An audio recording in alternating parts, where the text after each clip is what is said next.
الحمدللہ رب العالمین والصلاة والسلام علی نبینا محمد وعلی آلہ وصحبہ اجمعین اما بعد۔ دیکھیں، طلاق کے حکم کے اعتبار سے طلاق کی دو قسمیں ہیں، طلاق سنی اور طلاق بدعی۔ دیکھیں، ایک ہے طلاق سنی اور ایک ہے طلاق بدعی، یعنی طلاق سنت اور طلاق بدعت۔ طلاق سنی کا مطلب ہے طلاق جو شریعت کے بتائے ہوئے طریقے کے مطابق آپ دیں، وہ تو طلاق سنی ہے، طلاق سنت ہے۔ جو شریعت کی مخالفت میں دی جائے اسے طلاق بدعت کہا جائے گا۔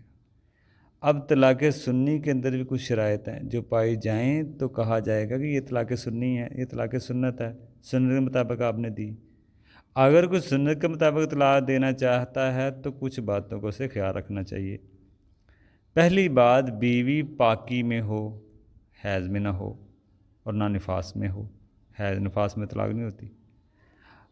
ہاں، حالت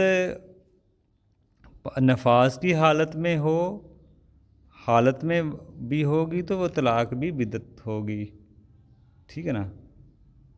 اگر نفاس میں بھی دی جائے وہ بھی بدعت ہے، حیض میں دی جائے وہ بھی بدعت ہوگی۔ حالت حیض یا نفاس میں طلاق نہ ہو، یہ پہلی چیز ہے۔ دوسری چیز، پاکی میں ہو، طلاق دے رہا ہو شوہر۔ پاکی مطلب کیا ہے؟ شوہر، بیوی نے غسل کیا حیض کے بعد اور اس طہر میں شوہر طلاق دے، شروع میں انتظار کرے، بیوی حالت حیض میں انتظار کرے، طلاق نہ دے، بیوی پاک ہو، غسل کرے، پاک ہو، اس پاکی میں وہ طلاق دے، وہاں سے عدت گنی جائے گی 3 حیض، ٹھیک ہے نا۔ تو یہ ایک چیز ہے، پاکی میں ہو بیوی، ہم بستری نہ کی ہو اس طہر میں، لیکن پاکی کے بعد ہم بستری کر لی تو پورا مہینہ طلاق نہیں دے سکتا وہ۔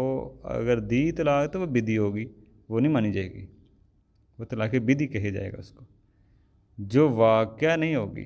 تیسری شرط ہے طلاق سنی کے لیے کہ وہ ایک طلاق دے، ایک بار میں اگر زیادہ دیں طلاقیں تو طلاق سنی نہیں، بدعی کہا جائے گا۔ یہ 3 طلاقیں دینا بدعت ہے۔ دوسری حالت ہے، حمل میں طلاق دے سکتا ہے، کچھ شرطیں اس میں نہیں ہیں، اس کو ہم بستری بھی کی شرطیں نہیں ہیں، حمل میں بیوی کو طلاق دی جا سکتی ہے۔ اسی طرح اگر شادی ہوتی ہے، ابھی رخصتی نہیں ہوئی، دخل نہیں ہوا، تو اگر طلاق دیں، یہاں پر بھی کوئی قید نہیں ہے، خاص حالت حیض طہر والا یہاں پہ مسئلہ نہیں ہوگا، وہ متعلقہ طہر پر طلاق دے سکتا ہے، وہ جو ہوتی متعلقہ وہاں پہ طہر پہ وہ طلاق دے سکتا ہے۔ اگر کوئی ان شرطوں کو دیکھے تو وہ طلاق سنت کے مطابق ہوگی، یہ کہا جائے گا، ٹھیک ہے نا۔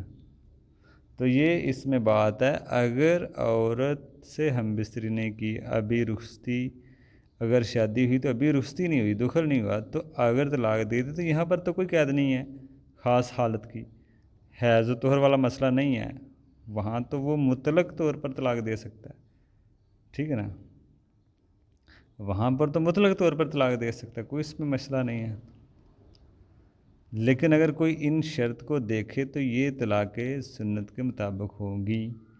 اگر ان شرط کے کوئی کی ایک بھی مخالفت کریں گے، جیسے حیض میں دے دی، جس طہر میں ملے ہیں اس طہر میں دے دی، ایک سے زیادہ طلاقیں دے دی، تو یہ حرام ہے۔ اس بات پر علماء کا کوئی اختلاف نہیں ہے، پہلے بھی بات ہوئی ہے، اجماعی مسئلہ ہے۔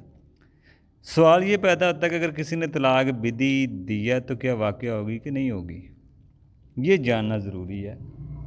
اس میں آگے ہم دیکھیں گے کہ اگر حالت حیض میں طلاق دی تو شوہر کا کیا اس میں معاملہ ہے۔ تو اس طلاق میں بڑا شدید علماء کا اختلاف ہے۔ جمہور کے نزدیک تو ہوگی طلاق، جمہور کہتے ہیں کہ چاہے طلاق بدعی ہے، حرام ہے، لیکن واقعہ شمار ہوگی۔ تو ہم اس میں بات کریں گے حالت حیض میں طلاق کا حکم کیا ہے، مانی جائے گی یا نہیں مانی جائے گی، وہ انشاءاللہ ہم آگے دیکھتے ہیں۔